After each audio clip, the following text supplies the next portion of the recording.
ॐ महालक्ष्मी च विद्महे विष्णुपत्नी च धीमहि तन्नो लक्ष्मी प्रचोदयात्।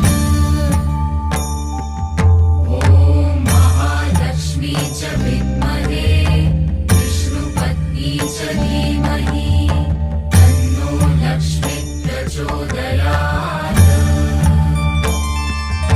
ॐ महालक्ष्मी च विद्महे विष्णुपत्नी च धीमहि